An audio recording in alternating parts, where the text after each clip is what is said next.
Hey everybody, this is Agent of Zion from Artificery. I really don't listen to any Destiny podcasts, but top of the list of the ones that I don't listen to, discard to reroll. Touch roll trash, Daddy. I won't roll trash. This is Drew from Arrowbrick Gaming, and I definitely do not listen to discard to reroll. That thing looks dangerous, man. Poorly made. The little kid made it. Then you don't have to look at it anymore! Hey, this is Bobby Sapphire from the Hyperloops, and I legit never listen to Mr. Chip on Discard to Reroll.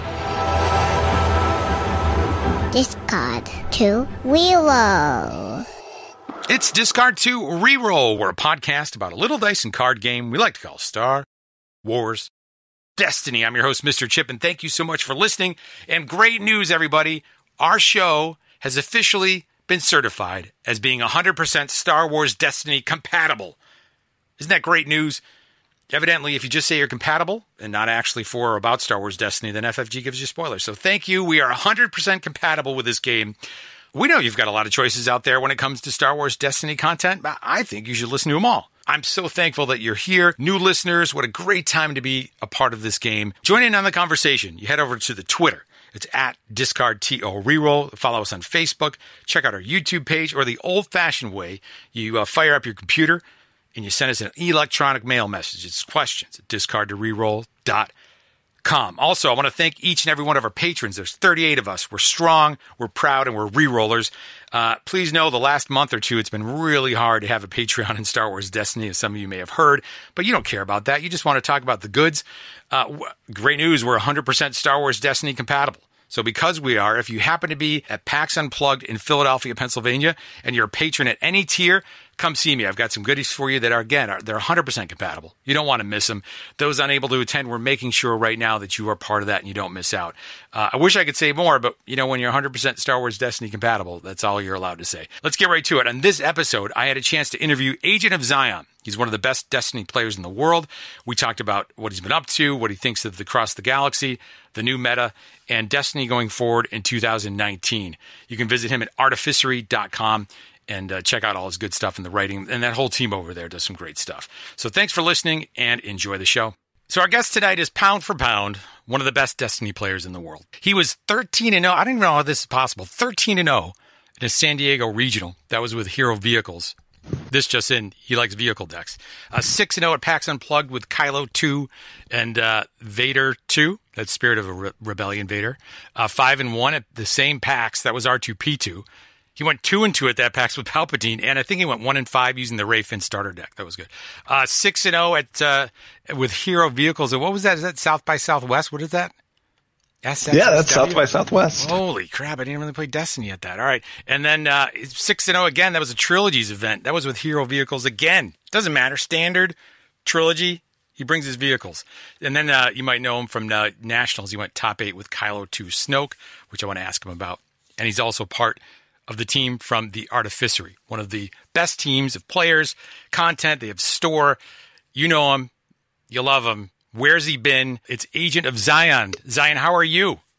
Man, I'm doing great now. That's one of the best intros I could ever ask for. It's you. I got to tell you, a little bit of fan service at the beginning, and then I've got like a ton of questions for you, and you're nice enough to do this and spend some time with me, so thank you for doing it. I remember I was getting my tires changed, and I was watching a stream of you playing Yoda Hondo. And I was mesmerized by that deck. And it was that was at the very beginning of the Legacies meta, right? Yes, it was. Technically, at that tournament, the starter cards were not legal because there were starter supply issues. That's right. And so you and your, I don't know, maybe you can talk a little bit about it, but your team was like all over that deck. And it dominated. And didn't it, basically, it was Yoda Hondo and it was Poe Hondo, right? That came down to the wire there, but you were top 4 at that event. Yep. That tournament was the Hondo show. Yeah, that was insane. Like once you started getting into the top tables, it was Hondos left and right. Yeah. The way that worked too, I felt like, and I think I was just starting to really learn the game and talking to, good players. And I thought, man, this special chaining, I don't know how it's even possible to lose. Like it was amazing amount of damage that happened so quickly. But that's not even what you're known for anymore. It's really You're like the vehicle guy. I'm one of the vehicle guys. We do have a couple over at Artificery. Unbelievable. Myself and Taxter and Hexen as well. We're all about the vehicles throughout pretty much the entire Legacies meta. All right, and here's the last piece of heavy ass kissing. Then we can go on to the other stuff, because a lot of stuff has happened in the world of Destiny. Finally, we're getting cards, and there's spoiler talk, which I'm happy to share my feeling on spoilers. But there was a podcast that you did, and I think it was for Knights of Ren that you did it. And it was right around, I don't know if it was before World, it might have been right before Worlds. And you broke down every single top deck. It was like a meta, I don't know what meta-analysis or what Sugi called that show. But the way you talked about each deck, you know, and people do it, and there's a lot of great content creators out there and people who talk about knowing the game, and there's plenty of great players. But a lot of times either you can see right through it, basically, is what I'm trying to say. A, they don't know really what they're talking about. B, they haven't played it enough. They've just read about it. Or C, they know it and they have played it, but they just can't break it down in terms people can understand. You and that one show, I think I learned more about the game and really how to play the game, because you broke every single deck down. What's good about it? What are they looking to do? You know, what beats it? I just thought, honestly, that changed me as a player, and I thought it was amazing. Well, podcast is done, folks. I got what I wanted out of it. But it was true, and I just feel like you can you cut through the bullshit, and it just, you get down to like playing the game and actually talking about turns and just what you need to do and what are the goals of winning and how not to lose. So I love it. Well, lucky for you, myself and Taxter are doing that podcast on an as-needed basis for the Artificery Patreons. Obviously, meta's been relatively dead for the past few weeks, almost coming up on a month and a half, actually. So we haven't really gone and retreaded old ground there for a while, but we got a whole fresh new meta coming up. First couple episodes are probably going to be a little bit speculative, but after that and things start shaking up and settling down, it's going to be some good stuff. Like, where have you been, by the way? So have you been writing? Have you been working? Do you play Destiny, you know, during the lull? Like, what the hell have you been doing? So I was in a program. It's a qualification program with my job that gives a couple dozen college credits, and it opens up a whole new career path after I retire and all these other things. It's a big deal, but it's also very, very boring, so I won't go into it too far. I had been kind of put on a delay because I was practicing for Nova and going to Nova, and then after that, it was just crunch time on this program. And so that's where I've been. I've been at work, hitting the books, prepping for all of those exams and tests and qualification boards and everything. And, you know, that finally ended. I passed it, and I'm ready to get back into this free time that I spend on this wonderful game. I'm sure your significant other is so happy about that. Oh, yes. But she's not going to know the difference, really. Yeah, right, exactly. He's in his office doing something that's not related to me. There you go. So, and clearly you're not walking away from the game. And before we went on the podcast, our investments are still sizable in this game, and so you're committed for the long term. Yeah, partially sunk cost fallacy. So yeah. I figure I've already put this much time into it. I may as well see it through to the end, however far away that is. But I really do love this game. I am actually probably going to be picking up even more play sets of the older sets, just so I can have a double play set of this game now that they're going for pretty cheap on eBay and whatnot, just so anybody I play with, especially my wife, because she actually plays, she enjoys the game. God bless her. Being able to have, 4 of every die, 4 of every card all the way through. This is something that we would play even if this game got canceled tomorrow. We would be playing this on the kitchen table. I applaud that, sir. 4 of every card, ladies and gentlemen. Agent of Zion, keeping FFG afloat. Well, when Awakening's playsets are going for about $100, it's a pretty good deal. I know, it's so sad. I saw that exact listing too. I'm like, what in the world? So here's my take on that, real quick. Hot take from Chip. I think people need to wait to see what's going to be reprinted. right? I mean, they're going to reprint something. It's not just going to be logistics. So, I mean, if it's if it's a holdout blaster, if it's the holocron, if it's I don't know, what do you think reprinting is going to look like with the next base set? I think certain core cards. I think holdout blaster is probably a good candidate there.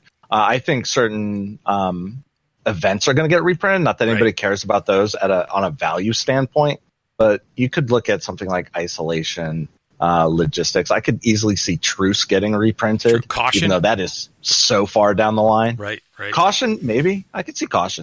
Yeah, that was one of those hard cards to get. Yeah, I could definitely see Force Illusion getting reprinted as much as some people wouldn't like it. How dare you? Sorry. Yeah, it could though. You're right. What about second chance, fourth chance? I don't think second chance is going to come back. As we get into the spoilers and just everything that we've seen so far, their method of keeping a character alive in that cheaty kind of way is definitely shifting. Right. It looks like they're moving away from the major round ending type things and the major character saving like that. The problem was that it was recurable, really. Right. Yeah, Force Illusion doesn't, I don't know, on its own, it doesn't feel as bad. All right, I got to give you a little bit of crap. So at Nationals, you got Afra that came, just took the whole scene by storm, wins the whole thing. You guys were on Kylo Snoke. What was the call there? Why? What were you feeling? What were you thinking? And what ultimately at the end do you think did you in? Well, so I'll say where I messed up. And this is a little bit embarrassing because this is the kind of thing I tell people, just, make it muscle memory, get it in place, and never, ever, ever make this mistake. I did lose in the top 8, and the reason was because I forgot to use my Kylo ability. Oh, no. I was 2 damage short at the end of that round, or at the end of the entire match. We were 1-1, and I ended up 2 damage short. And yeah, there's no guarantee that I would have said the right color. But if you don't say any color, you're definitely not getting your damage. Yeah. And so that still stings. Yeah. Now, the reason we went with Kylo Snoke overall is because 2 free damage is 2 free damage just by saying a color. And most decks are at least 1 color heavy, if not monocolored. And that's a huge advantage there. We were able to get 4 dice, which was pretty much a requirement. The health total was not amazing, but when you factor in the Force Illusions and the Rise Agains, the health total is really comparable to the 3-wide decks. Snoke's power action is busted. We all know this. And we were able to basically do every single cheaty thing in Villain Blue possible. Holocrons, Chance Cubes, Force Speeds, Force Wave, which was a requirement walking in for us. Right. We knew we wanted that card. I think I already said Rise Again, but I'll say it again because it was insane the entire tournament. Just everything just coming together. And so trying not to spend any money on things that you don't need to, with the Chance Cubes and the Holocrons providing that. Plenty of focus to go around. Force Speed focusing into Kylo 2 focus is something I did innumerable times. I had a Singleton all-in. That really helped get the job done. Playing on the throne room with all those force powers is still busted. Just everything coming together. I had new orders to get the throne room back. I had It Will All Be Mine because Chance Cube was super popular throughout the day. And if you It Will All Be Mine a Chance Cube, you get your money back plus whatever else you get to do to the person based on their blanks.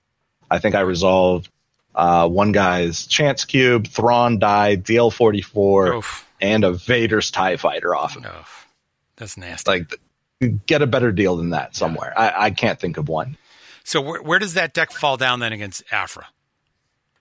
It's hard. It's very, very hard, and that's a player skill differential, I think, overall. Now that the Afra decks are incredibly well-tuned, I think the edge probably goes to Afra right off the gate, just on equal player skill level. But there is definitely room to maneuver and walk around there. That tournament was my first major exposure to the really good Afra decks. So I had to learn very quickly. And even in the top 8, I was making mistakes looking back on them, like, well, that was the wrong play. This is what he was trying to do. I didn't have the instinct to look at a board state and see where the game was going at that point. Right. So I was playing catch up the entire time, which really worked for the Aerobook guys, right? Like if you come in with something new like that and you're putting a good player on his back feet, like that's ideal, especially when your core concept of the deck is solid. Yeah, that's like the Yoda Hondo truly of when you did that in Portland. Oh, 100%. It was nasty, but their version of Afra was much better tuned than my version of Yoda Hondo at the start of Legacies. I pull up that deck list now and I just kind of laugh at myself. Right. And it definitely worked. Things though. like Obi Saber in there. Right. Yeah, but it worked though, big time. Yeah, it got there. So where does Kylo fit in with some of the stuff you're starting to see now with across the galaxy? I don't think he does. Yeah. I really don't. It's a really difficult sell right now to take a 17-point character and try to back him up with somebody that isn't Snoke. And I don't think Kylo 2 Snoke walks into Vader in a profitable way. And that's the initial thing everybody's got to be thinking of right now, because it's going to be Vader deck after Vader deck left and right. And that dude's just going to gun somebody down or lightsaber them down, as the case may be. And it hurts the entire game plan with Kylo, and whether it's going to be Price or Snoke you back him up with, is to remove opponents' dice with all that money you're not spending on your upgrades because you have holocrons. And removing Vader's dice is not going to go well. Right. It's a stopgap. Yeah. So with cards like Fear and Dead Men, the one where you resolve your dice for free. You resolve one of your dice showing melee damage for free against each of an opponent's characters. Right. Costs 2. Yep. Costs 2. What does that do to vehicle decks? Kills them. Yeah.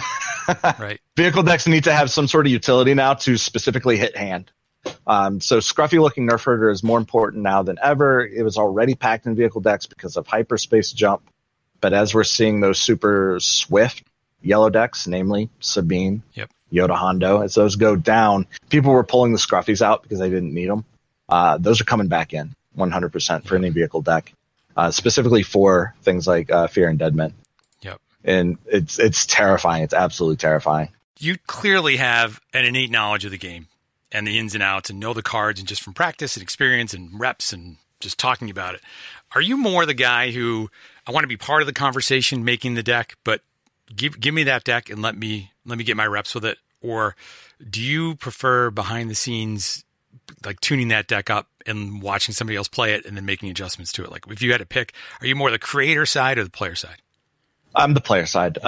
It's easier that way. It's really hard to come up with an original deck.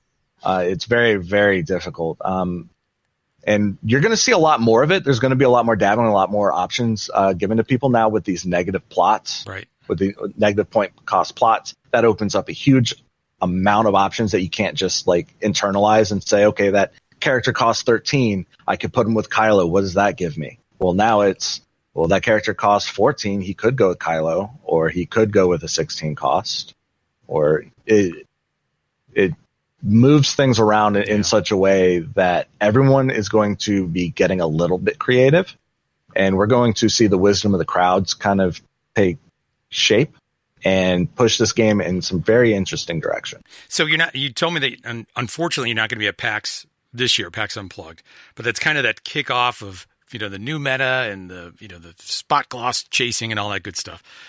And knowing that what you did and your team did with Yoda Hondo for the regional season when that kicked off, walk me through what you would do or what you are doing really with across the galaxy. Like how are you going about it yourself or with your team, and where would you be focusing right now for PAX? Like if you were going to be playing. This is a little bit circular in how I kind of explain this. So you're trying to do just a cold read of a meta that doesn't exist yet. And the first thing that pops to mind is Vader. Right. And you go, okay, what does Vader want to do? He wants to resolve a lot of damage. He wants to rise again. He wants to make his deck odd, probably, to get that witch magic going. He wants to price to failure whoever his partner is. He wants to do all these things. Well, how do you stop that? Well, number one, you can mill. Mill is effective here because mill has all of the tools to repeatedly remove dice, and forcing Vader to discard to re-roll those dice back in is, pretty good value. And he doesn't have that many dice that you have to take care of. Right. So the value of any given removal card that you have is going up. Problem is, Vader kills characters just straight up. Yeah. And the best mill decks at the moment still appear to be 3 wide. So that Fear and Deadman, if that ever actually goes off, now you're on the back foot for the rest of the game. So that kind of looks bad. So what else does Vader look like he is? Well, he's a 15 health deck. Greedo, Bazine, Jawa, whatever you put with him, that character doesn't matter. A character can probably only carry like a quarter of the upgrades that are in that deck profitably, if that. And their die is pretty bad to close out a game with, so you need to do 15 damage. And you can't be super heavy indirect because it is going to go to the side character. Well, the thing that popped to my mind when I was looking at that was Jin Cassian. So you got 2 good solid damage dice. You have plenty of hand discard to make his power action painful. You can take things off the deck. You can look into his deck and pull out the cards that you don't want to deal with and just get rid of them. His Force Illusions are worse. Rise Again is better, but you can still play Scruffy Nerf Herder. You can still play Second Chance. You're probably not going to be that much faster than him, if at all, but you could, if you wanted to go that route, you could try to do Hyperspace Jump. You have all of the cards that actually profitably interact with Vader, which there are very few of them, but you have Suppressive Fire. You have, Double Dealing. Yeah. You could take one of the new cards called Inflame. Since it has Ambush, you could run that into a reversal. You have the money because you're in Hero Yellow, and it just all kind of works conceptually to me. I haven't done much testing with it, but being able to run certain utility cards like Gorilla Strike for the extra discard off of a red die. Jeez, yeah. Digging deep. Yeah, I mean, that's just going to be a good card to have with Jin because you're going to nuke 3/5 of their hand with it. Yeah. And you're already taking away pieces of their deck. And mill is an alternate win condition for that deck if need be. It's probably how I would handle vehicle decks with it. I was thinking Thrawn a little bit and just imagining, like, what am I targeting? Like, do I care at that point? Do I want to get the sabers out of his hand? Like, or am I going 5? I want to make sure he can't rise. Right? I don't want him to rise again. What do you take? Like, what's the top target in his hand? Turn 1, I think you're saying 2. Yeah, 2.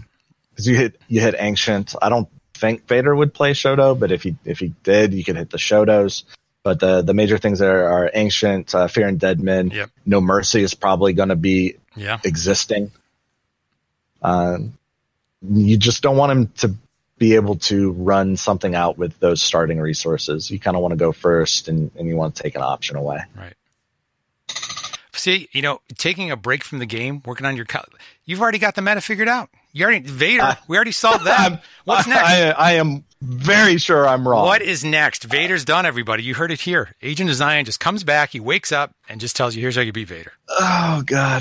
Because all those good feelings at the start of the podcast. You're right.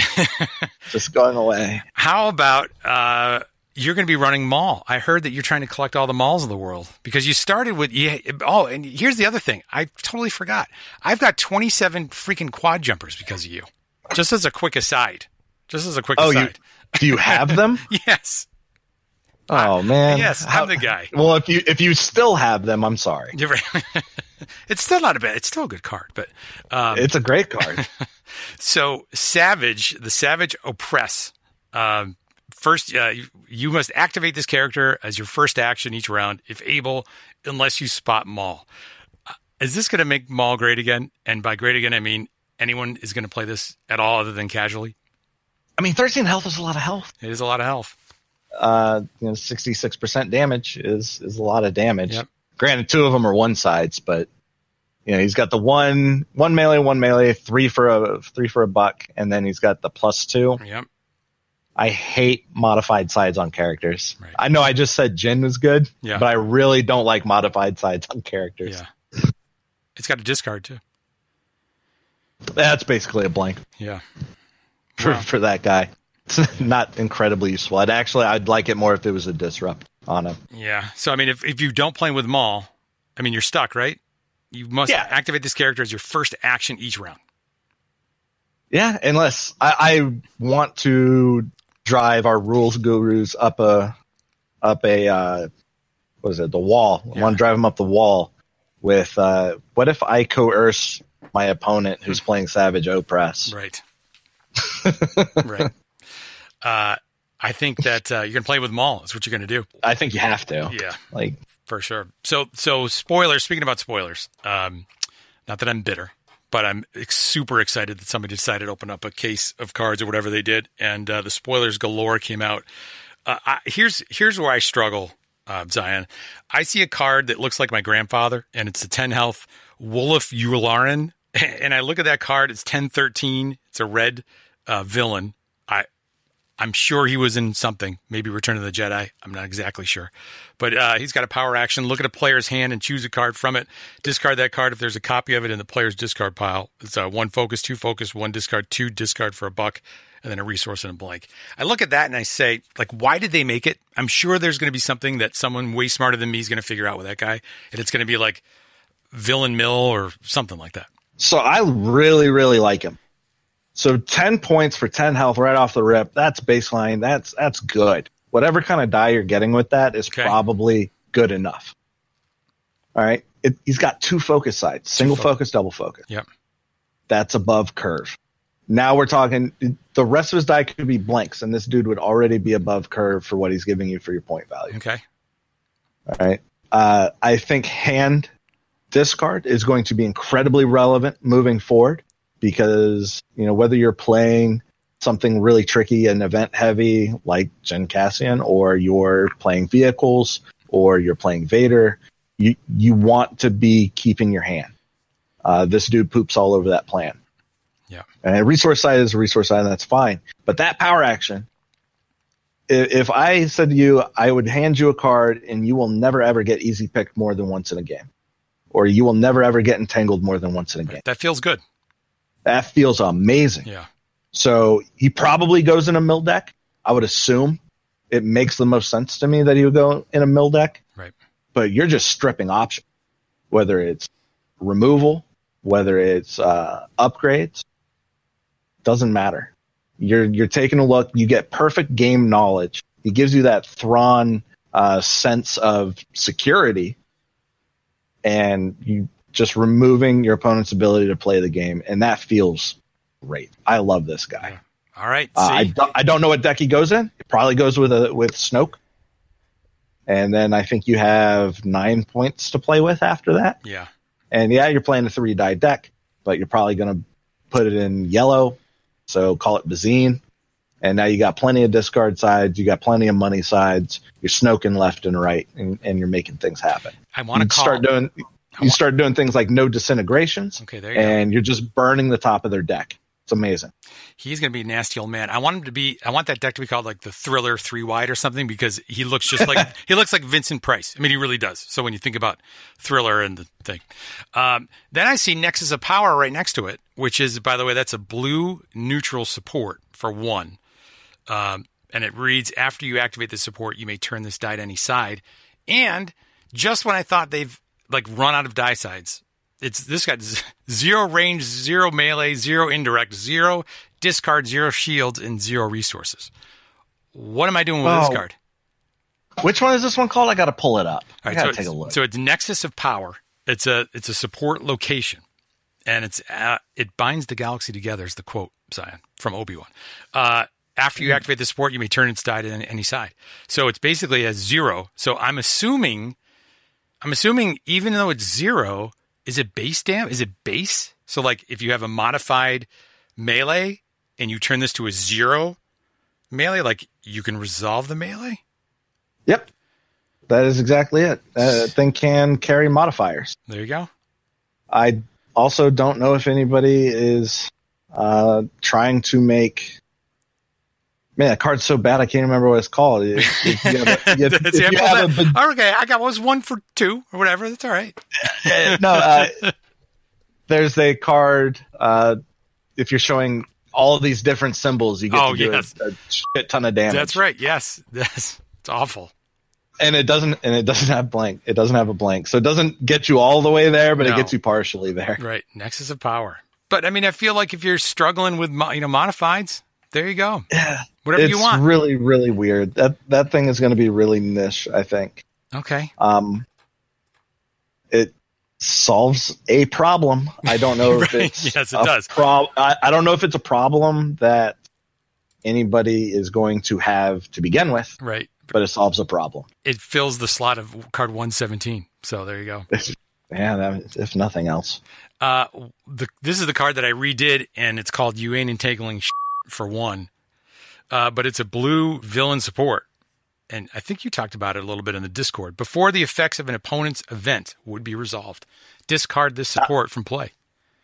Stifle, super solid. Stifle, a.k.a. You Ain't Entangling Shit. Stifle. I love that card. Right. For 1. For 1. Counterspell, kind of, sort of, ish. Yeah. But it's another interrupt, right? So we've got Suppressive Fire as being a character die interrupt. And then, so you do it, and then it's your turn. Same thing with this. They play their Rise Again. They play their Hyperspace Jump. Boom. And they still pay the cost, correct? Oh yeah, no, they have to fully play the card. So it's a support. So you have to broadcast it. It's going to be telegraphed, and it's on them to play around it. Right. So I don't think anyone's going to run a Rise Again into it. Right. But if you're in yellow, blue, you could, I don't think it would happen very often, but you could do a coercion stifle, and just get them to pass the rest of their turn. Yeah. Probably, for something like that. But it's a huge, huge problem for them to deal with, because most decks do have some throwaway events, whether it's truce or well connected or something that they don't care that much about, flank, logistics. But now you're saying you better have one of those, or you're losing a good card. You're losing something that you're really going to depend on. You could be depending on a Delve. You could be depending on a Rise Again. You could be depending on an Entangle or an Easy Pickings. And if you don't have a sacrificial event, well, tough. Yeah. Sucks. This is a card I loved. As soon as I saw it, I just feel like there's just possibilities. And you mentioned coercion, and I feel like somebody's going to figure out some broken stuff like that and pull it out. It's definitely going to be a skill tester. Yep. I like that one. So take me back. So the first place I went to with you was Vader, and thinking about, how do you tech against it? How do you either play it the right way, which we didn't talk about. Is it Greedo, or is it, is that going to be the build, or is it going to be, have we seen anything else that could match with it? There's some new negative plot cards that maybe allow you some other opportunities. What's the right way to play that guy if you're going to do it? If you buy all in, you got your case. I don't know how many boxes it's going to take you to get it. I still haven't pulled an actual Yoda yet. I mean, I've had to buy my Yoda. So, oof, yeah, brutal. So, but if you get lucky and you got a lead Vader, what are you looking to run him with? Personally speaking, I'm thinking Bazine, but Greedo is a perfectly valid option / opinion. Right. He definitely has a more straight up die than Bazine. I do like Bazine's a little bit extra health. I like her a little bit extra utility. I do like that discard side. Yep. The other major option being discussed by people is running him with Jawa and a 1-cost plot and a battlefield that is all very specific there. Right. And those all work together. I don't think that's the way to go, but some people do, and it is certainly very interesting. Talking about negative plots, sky's almost the limit once you give them an extra point to work with. I haven't really ran down hardly any of those possibilities, but putting him in red feels really good. Yeah. I mean, Probe is just amazing. The best defense is definitely a card that he would love to play. Yep. So I am going to answer that by not answering it and say I'm undecided as to the overall. I like it. I know I want to see. How many boxes are you in for, by the way? Theoretically, I mean, I don't know if you get in trouble for the quantity of cards you get, but that may happen in my house. I mean, I buy my boxes. Right. I get a good price. I get a play set just by opening. Yeah. Say that. God bless you. So you're definitely you're casing it. That's what I'm saying. It is hard to get. It is hard to get a play set of these cards. Like you can get the good cards, but to get a play set, like I was missing Art of War, like weird. Oh my gosh! Weird. I had to trade. I do have to trade for my fill-ins, but I didn't open a single Art of War in 6 boxes. That doesn't make any sense. But Boy of the Force. So take Vader out of the mix. You like running vehicles as a team. You play vehicles a lot. What's the one that everybody's talking about now? It's not Slave One, but it looks like Slave One. You may be thinking of the Fire Spray. Fire Spray. What do you think about this card? The yellow vehicle, the yellow villain. Is that the one you're referring to? That's the one. Oh, that thing is a monster. Let me bring it up. I love that. Fire Spray. I love it. Why have I never heard of that? Like, is that from the cartoon? Are you a big Star Wars nerd too? I didn't even ask. I love Star Wars, but not not the Clone Wars, Gotcha. not Rebels, books, movies. Nice. Specifically all the Legends books. I was on deployment for a while and I was able to get through the entire New Jedi Order series. Oh man. All right. Well, see, your free time's coming back. Yeah, but the fire spray is the class of ship that Slave One is. That is what it is. Slave One is a named fire spray. Oh, okay. There you go. So this is Fire Spray 31. It's a 4-cost vehicle. It's yellow villain. It says power action, play a mod, which somebody made sure that I asked you a question about mods, which I will. Play a mod from your hand on this support, if able, decreasing its cost by 2. It's got 2 ranged, 3 modified ranged, 3 indirect, 4 indirect for $1, 1 disrupt, and it has a blank. And you think you like this? You think it's the real deal? I think it is. I think if there is a villain vehicle deck, this thing is a cornerstone, and it's going in. It's not unique. You're putting 2 of them in there, and you're also going to cram some mods in just to make it happen. Yeah. What do you like the most about this card? Like, why is this an auto include for you? Because of the power action, being able to play a mod down, probably for free. Right. I don't see mods above 2 costs being incredibly successful. Yeah. But I mean, it's free dice. Free dice is free dice. Right. It's why I'm all in on Vader right now. It's because of Vader's Fist. You get to resolve dice for free. Vader's good. Vader's Fist is bonkers. This is the same core principle of getting something for nothing. If you get to throw as many mods as you have that are 2 costs or less, you're going to get to throw one of them down a turn for free on this thing. And vehicles generally don't go away. They don't get blown up. So those dice are sticking around.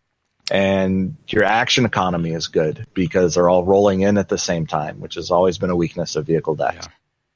Yeah. Do you think what we're seeing right now with vehicles and modified, vehicle modifiers, and then support modifying your supports, right? No, modifying your modifiers or supporting your modifiers, right? So that's what they're doing, right? Yeah, a little bit. What's your take on that? Do you think that's a good direction for this to go? And do you like where this is headed for this and beyond? I think it was pretty obvious. It's just easy design space to move into, and I'm fine with it. Yeah.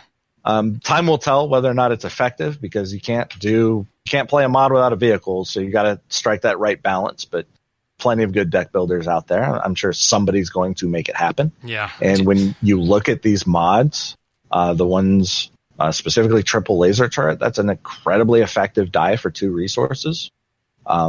It's absolutely apeshit insane when you get it for free. Right. Yeah. So you can do a lot. It just takes more deck building work. It takes more sequencing work. And again, hitting hands messes with these plans. So if I haven't made it clear enough already, I like discard sides on most things at the moment. Yeah, and you're seeing like with the yellow stuff that's come out, like there's been mill clearly, but there hasn't really been something that's been a real control deck, like at resource control particularly. I mean, there was back in the Unkar days, but I feel like, they're trying to push that anyway into villain yellow, which, thematically makes sense. Is that a thing? Just keeping everybody off resources? And just reject? No? Okay, good. You just saved me a lot of time. I don't think so. Because you're going to get 2 per turn unless you're running into Newt or you're starting the game playing against Blockade. Right. Like you're going to get your 2 per turn. Eventually, you're going to get to go first. Things are going to get played for that value, and Snoke is taking a back seat at the moment, but he's not going away. And as long as Snoke exists in a format with resource character dice, it's going to do a thing. Yeah. And as long as Chance Cube is in the format, things are going to happen. When do you think Snoke's going to get hit for a nerf? I don't think he will. Really? That's not to say I don't think he shouldn't.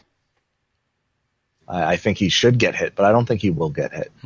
I think eventually the meta is going to kind of rotate back out away from him. Yeah. Because right now it's the Snoke show 100% of the time. But we are going to get more options. Some of them look very, very viable. Some of them still include Snoke, but he's not going to be an auto include in any deck. Right. I don't think.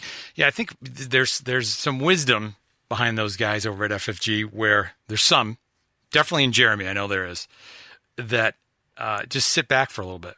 And Kylo is a good example of that. Everybody's calling for Kylo to get nerfed or, I don't know, banned, whatever you want to do to him.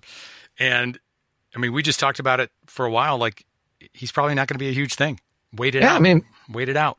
I get proved wrong. All the time I get proved wrong. So, I'm fully prepared. Anything I say here will be used against me in the court of public opinion. That's not what your team says. The opposite. I talked to the other guys at Artificery. They say, it's Zion always gets things right, and then it's everybody else. It's pretty much what they said. No, I know you didn't hear that from. I know you didn't hear that from Nick. Can you win with a 2-eye? Do you think? Is that going to be? People were worried about that being dead. Do you think that this set in the early part of what you've seen so far with this huge spoiler release, do you think it can do it? I think the basic fact that 3-wide decks have characters with lower health values out of the gate, walking into a format with 2 character dice coming at you every round that you can't really remove with a 4-side on them. I think that's going to push us away from 3-wide decks, except in very, very specific use cases. It seems like hero vehicles is going to be looking at L3 for sure. Just to try to move damage around with dangerous maneuvers or Blaze of Glory or anything like that. Blaze of Glory, probably not. Yeah, but, I like that you referenced it. That she's probably going to have a use, and there's going to be a 3-wide deck built with her, that sort of thing. But you're looking at Fear and Deadman. If you're playing 3-wide, you just took 12. Right. Or at least 9. That's a pretty heavy hit. And it's cheaper than a thermal. And you can't really remove it like you can a thermal die. Right. It's going to happen to you at some point through the game. And you're either going to build to deal with that, or you're going to lose. How about the plot that takes away 1, but says if each character is the same color and you have no more than 1 copy of any card, do you play Sabine Ezra? And can you figure it out with just 1 copy of every card? That's the first instinct. I don't think Sabine Ezra has enough redundant effects and cards. They really, really, really want 2 of all of those weapons at the very least. They certainly want 2 hyperspace jumps. I think that deck is a lot less effective with only 1 of any given card. Right. I am looking at the new Leia Bouche cosplay with Lando and that card. Yeah. Because I think that is redundant enough to have legs. And there's definitely going to be more options elsewhere. I think there's a Hero Blue deck that could definitely use that card. Just don't ask me to pinpoint what exactly it is just yet. Yeah. But especially in the event suites, a lot of these cases, we are at peak redundancy. The card pool is never going to get larger than what it is right now.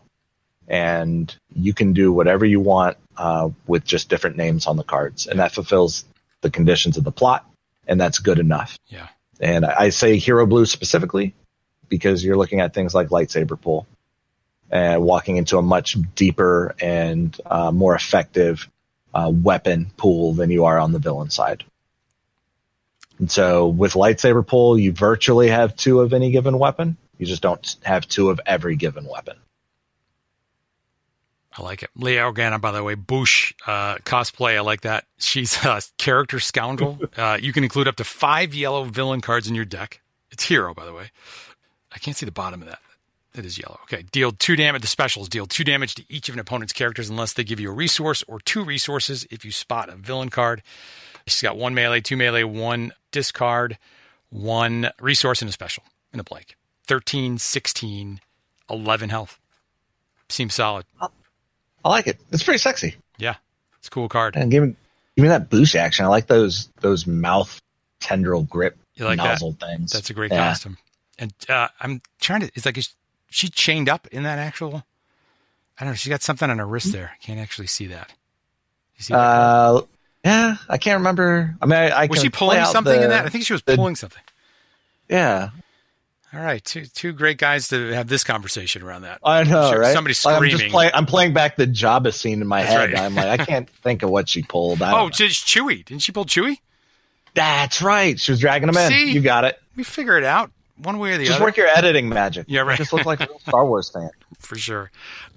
So I saw a question going around Discord, which are always great questions. Mauler Mythal, right? So Mauler Mythal having pulling die in black 2 and the effects. Can you know that conversation that's going around about that? All right, you're talking about the easy pickings? Yeah. So when is it +1 specifically? Exactly. Can you walk me through that? And I'm going to say what you say is the accurate answer, by the way. I mean, I'm just repeating the rules lawyer himself. Was it Gandork? That would be, the Gandork. But essentially, how it works is that die has an ongoing effect.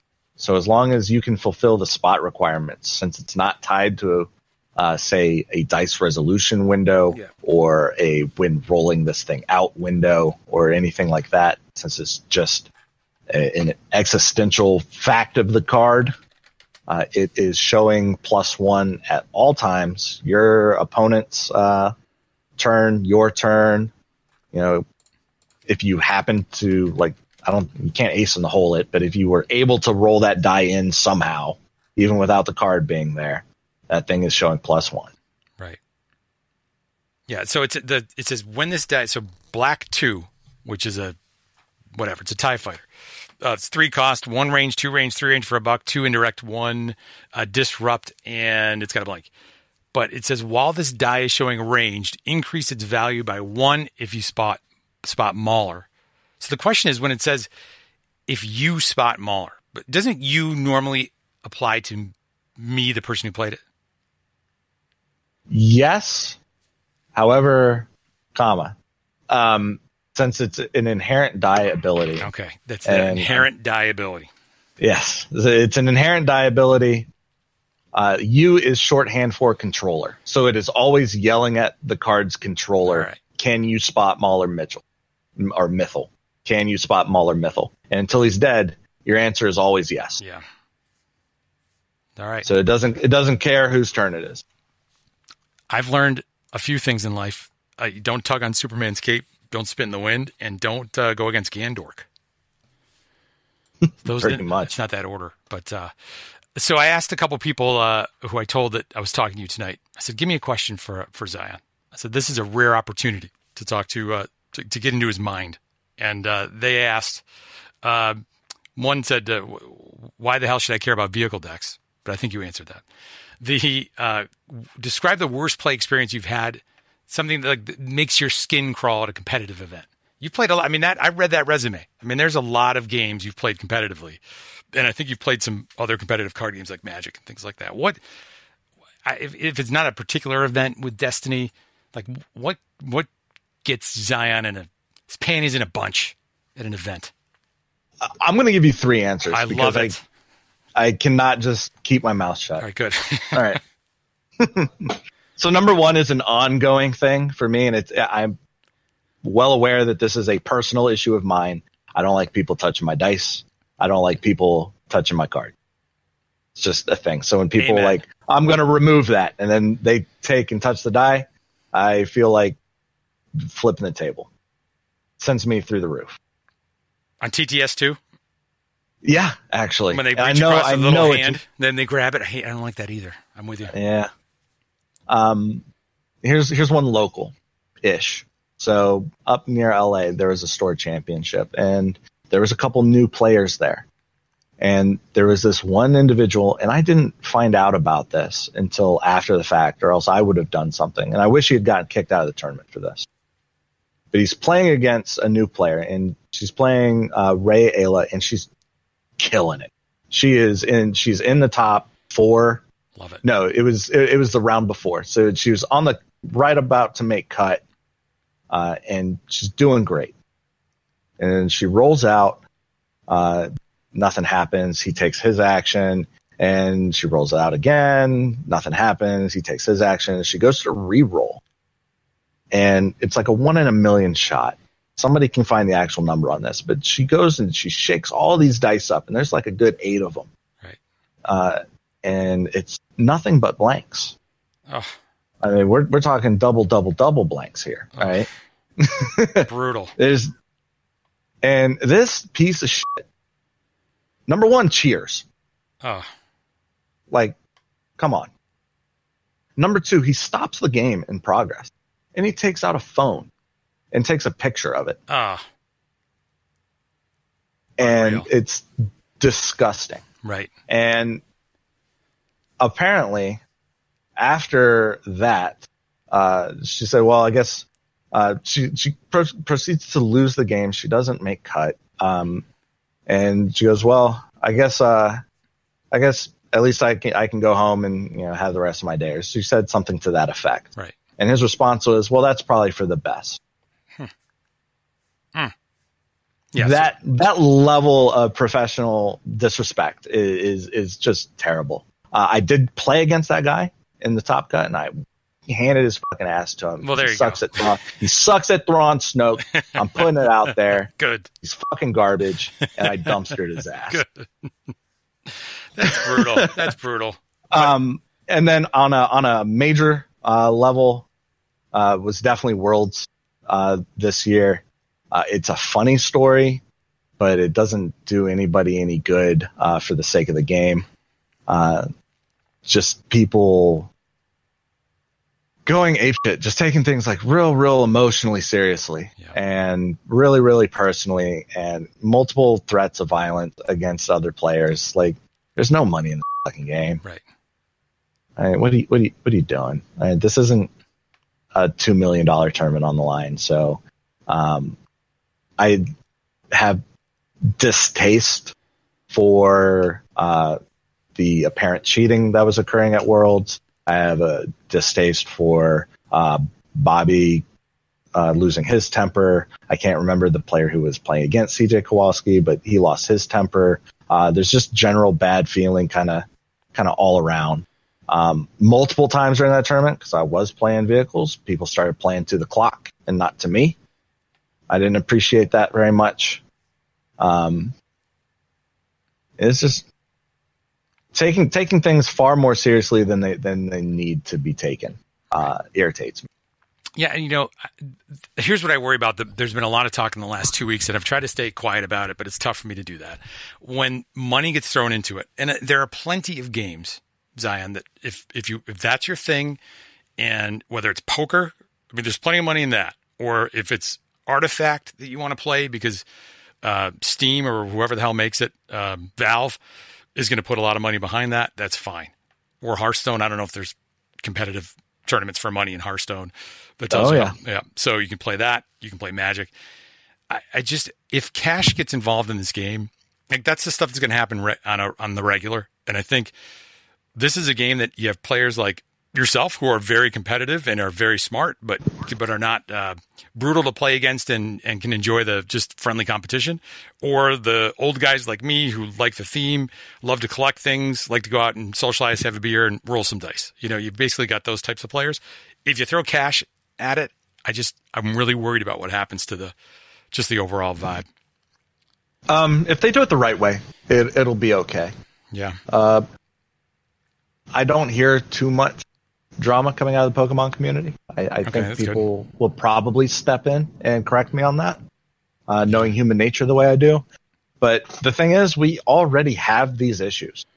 The thing to do is solve these issues and bring in better prize support. It doesn't have to be 20 grand in greenbacks, you know? Right. It could just be better prize support. Just make it something more worthwhile.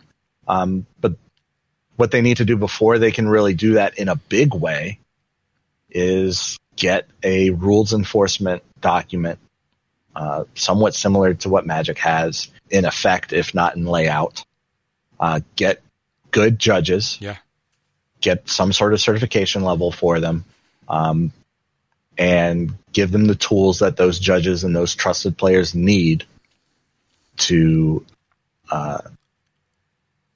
it's community health. It make their community better is what those rules documents would do. And FFG's philosophy is that it's all casual and you should be able to figure it out for yourselves. And we don't want to get too all up in your business and how you play our game. But that's just not the nature of this beast. And they really do need to realize that and get on board. So we had last year, I think it was, somebody threatened to shoot up a store championship or a regional. I was going to bring that up. That was in Denver. And you know, I looked at the so they have a place about player conduct and they have their suspensions, and it hasn't been updated in a year and a half. So, and here's the challenge, though, Zion. I think, first of all, you got to give them better outfits to wear so they don't look like the freaking Doctor Who TARDIS when they're at Worlds. But the second thing is, it's players like yourself who are going to have to be the judges. Like, because, and I'm not saying the whoever, I wasn't at Worlds, or I haven't seen the judges at a big competition, so I'm really talking out of my ass on this one, but I feel like the people who are good players end up being the good judges, and unless they figure out a program that makes Zion not want to play during a standard tournament or a galactic qualifier, whatever it is, and judge it, like, unless they do that, I don't see it happening. And the players who do it, like Klaus from Your Destiny podcast, goes and helps organize a tournament, but then it gets crapped on when it comes to spoiler season. Who's going to want to do that? Yeah, so one of the things that FFG does do is give tournament organizers an extra set. So whatever promotional material that they have for their prize support, they throw in an extra of everything, and that's for the tournament organizer / judge. Okay, well, there you go. Problem is, stores are the ones who are buying this. Right. Stores take that out and be like, okay, well, it looks like we're throwing this up on eBay, and the cost of what we get out of this playmat or token set or whatever pays for the cost of the kit. And, you know, the Destiny players can go fight over the rest. Right. And especially at Worlds. I mean, I'm egotistical enough to think I have a shot at any Worlds I attend. You know, maybe not the best shot, but I have a shot for sure to win. Absolutely. So if you want to take that chance away from me, and you want me to judge, then you're going to have to do better than a playmat and a promo. That you can try. You can actually put those power action tokens on and have them sit there at $4.99 on eBay because no one's going to buy them. Yeah. And Magic does something really well there. Their judge compensation program is exceptional. They get boxes upon boxes of product. I feel like that's the key. You do. I would do it for that. Like you, right? I mean, maybe not at the big one, maybe not at Worlds, but maybe whatever for the U.S. Nationals or Nova or whatever it is. Yeah, absolutely. I would definitely, I would forego any regional I'd run a regional for, a box or two. Right. Because I do enjoy watching the game. I enjoy interacting with players. I can get all that as a judge. Yeah. But, it's not there. And so we're wishing for things that aren't happening. Yeah. That's always fun. That's my, going to be on my tombstone. But as it stands, judges are 50-50, even at Worlds. So you have the top line, like gold standard judge, Gandor. Love that guy. And then you have other judges walking around the room, if they're walking, and they're just faces in their phones. Yeah. Yeah. So let me push just a little bit. And I know I've kept you a long time, so I really appreciate it. And this is one, I don't know the answer to this, Zion, but I worry about TTS, and let me tell you why. I think in order to keep the game alive, if TTS didn't exist, which I know FFG doesn't even want to hear that mentioned, but if that didn't exist, would the game even be here anymore? Or would it just really just be a casual, just pick it up like a board game? But with it, are they going to sell the product? Because the best players that I've seen on TTS, I'm taking you out of that mix. And honestly, you could take Artificery out of the mix because you sell the product and you're buying the product. I worry about it. They're not like those players aren't buying the cards. They're buying the cards they want to make their deck and they move on. So there's no solution from FFG, and everyone keeps saying, well, EA has the license. I'm not sure about that.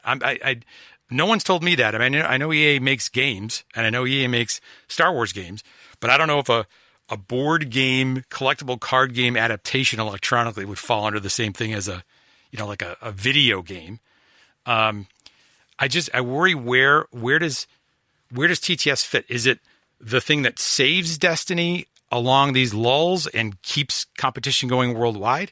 Or is it the thing that actually keeps it from being, in the top 3 of sales of card games when you have a game like Card Fight that outsells it in April and Destiny's 10th in terms of game store sales? It's doing both. Right. It was just me doing a cop-out answer on that. Ideally, they would have an application, if not phone, then PC, for Destiny, like Warhammer Champions is doing. I played that game for a little bit. It's not specifically my thing, but it's extremely well polished, and they're doing everything right when it comes to integrating online play. EA does have the full Monopoly video game license. Yeah. FFG is stretching the definition of what a video game is not, with things like their Imperial Assault companion app. And if they could stretch it further to include Destiny, I would very happily not play Tabletop Simulator. Yeah. But until that happens, I'm going to play it. And I personally don't feel bad at all because I own a playset. And if I own a playset of something, you have earned your money from me. I am going to play this in whatever form I feel like it. If I feel like printing out 30 cardboard copies of Art of War and cramming them everywhere, I'm going to do it because I gave you your money. It'd be painful, but you but otherwise, there's entire pockets of people who are playing on Tabletop Simulator that quite simply do not have the player base to lean on. They don't, even if they had owned a playset, they would sit in their boxes and they would never get brought out to play. Gameslayer, to name drop people left and right against their wishes, I suppose. He only plays at World. I think that was the first time he had ever actually bought cards, was to play at World. Yeah. He was purely a Tabletop Simulator player. I know FFG doesn't make any money at all off the secondary market, but somebody had to buy that pack in the first place. Yeah, they don't like the second.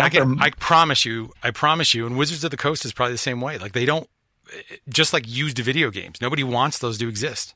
Like the printed card, FFG is a little bit of a throwback company, and they make amazing printed stuff. They do. Like their polish on things is better than any company. Asmodee supporting them, it's amazing. Like their stuff is great. Battlestar Galactica, that's theirs, isn't it?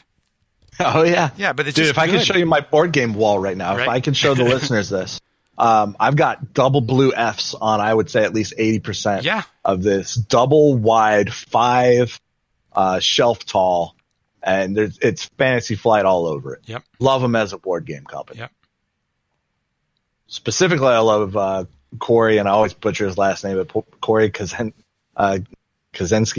I cannot pronounce his last name. He accepts it. But yeah, my favorite board game designer, and he works for FFG, and I buy pretty much everything with his name on it. Amazing. And the fact they brought in, so Jeremy in his whole role, other than blaming Lucas for, we blame Lucas for everything, which Lucas is great too. Like, they made a great game, and Jeremy is a player and gets it, and the new mechanics coming out it's just, I've said it to you before we went on the air. Like, they are lucky I like this game so much, because I do. It's a fantastic freaking game. They make great games. I would happily invest in a product that they made if they were able to do it. Like if it was a Hearthstone, but it was Destiny. That would be amazing. If these cards came to life and just did stuff, like, I'd play it all the time. Instead of, like, who really would want to play Tabletop Simulator? Truthfully, it looks like you're playing in a dark back alley someplace. And I always click wrong. And no, go ahead. No, I click wrong. And if you don't click all the time, you end up turning dice over, and then you don't even remember what it was in the first place. I don't know. Yeah, it would not even have to be a very well-polished app. Right. An official way. And honestly, they wouldn't even have to put, like, codes in actual Destiny packs. Right. They could probably cease physical production almost entirely. Yeah. And they would pick up so much money and so many players. This game would explode if it was online in an official way and officially supported. Yep. Really, it would. I could not agree with you more. They would make more money than they even knew what to do with. And the dice mechanic, like, it is so unique. They could make it so special, particularly with that license. Because everything that's licensed, that's an app, like for Star Wars, it's like, it's an app, it's in a in-app purchase grab. Whatever the hell those games are right now. I don't even want, people put YouTube videos of those. I can't even watch them. Yeah, it's a pretty sad state. The entire Star Wars license, aside from FFG, is in a really sorry state right now. Yeah. I want to be books. I want to be books mad. Books, yeah. You like the books. I got to start doing that, reading it more. My attention span.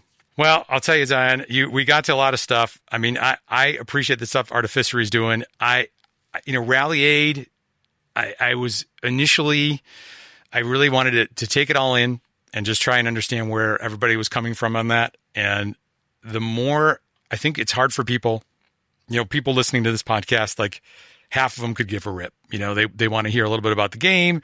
They want to get a couple laughs. And then when you start talking about, well, I'm mad at them because we didn't get spoilers, or I'm mad at them because we can't have our tournaments, or, like, they don't care.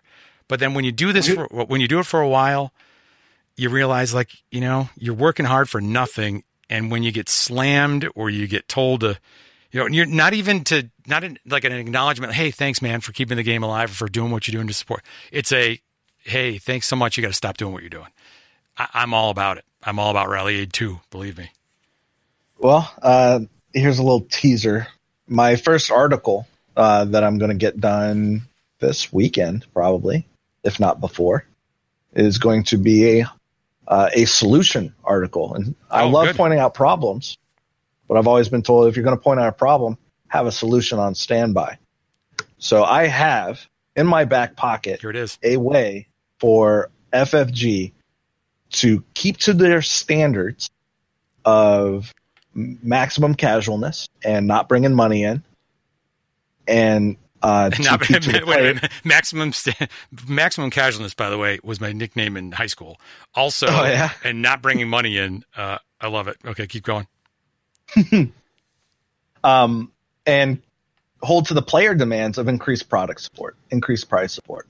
There is a good middle ground. I mathed it all out. It wouldn't cost them much. It's perfectly doable, and it would keep things incredibly interesting. And I think it would really help the community. So I just have to put my hands on the keyboard and get the words on the page. You need to, and you'll be able to see that soon. Let me be your muse. I mean, I'll sing to you as you write it, because I want to read it, and I cannot wait. I really, really want you to get going on that podcast, because I loved Galactic Senate. Was always my thing that I enjoyed. My late night listening, but what you're doing with Taxter, I mean, from good players giving real great advice around playing the game. And if you want to get better, I think there's nobody better to listen to. And how do people, if they want to get better at the game, what does Artificery do and how do they get involved? Artificery, we run online tournaments. It's a thing that we do. And if you play in online tournaments, you are playing against the best. That's just flat out. Anybody who is really, really good at this game is playing on Tabletop Simulator. And while you can go in and start a lobby and try to connect with those players directly, there is nothing that better replicates a tournament experience than playing in an online tournament. And we provide that. We do articles when one of us has something to say. I'm sure we're going to have a lot to say here shortly. So those are going to start free flowing again after this little dead area. Nice. In the meta. Taxter and I, we do the meta podcast as needed. Our main thing there is we don't want to waste anybody's time going over old ground. So when we have something to say, that comes out, and we try to pack as much info in there in as short amount of time as possible. And we also play a lot of Battlestar Galactica at events. We hang out. Nice. You can always find us playing some other random board game. And we're just a bunch of friends. We hang out. We happen to do Destiny stuff. And you're not at PAX Unplugged, which is sad. No, I'm not. But will be probably at the Arizona Galactic Qualifier. Nice. That's coming up. I think I saw something about that on the schedule. And I intend to go to 4 regionals this year. So if you want to come by, say hi. I'd love to meet you guys.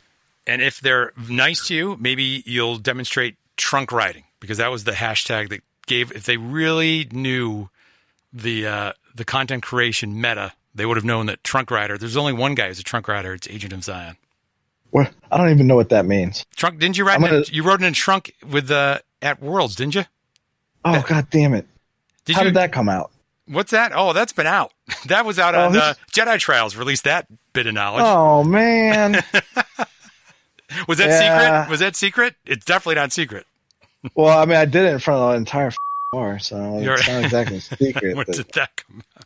I thought, what happens in Roseville, Minnesota stays in Roseville, Minnesota, but I guess that's not true. Yeah. No. You ever see a awkwardly positioned 30-year-old man riding in the trunk of a minivan? That's me. Ask him about vehicle decks. It's Agent of Zion, ladies and gentlemen. Zion, thanks for taking this time. I could talk to you for an hour more, but let's hear you on your podcast. Can't wait to hear it. All right, man. I really appreciate you having me on. I love this. That was Agent of Zion from Artificery.com. You can read all of his stuff. Actually, that article he talked about, it's up. It's called #Armored Support, a proposal to bolster #Ralliaid. And some great stuff in there. And I'll tell you, if any of that stuff happened, I'm all over that, but I don't want to spoil it. Go read his article. It's Artificery.com. Thanks, everybody, for listening. And as always, may all of your rerolls be special ones. See you at PAX.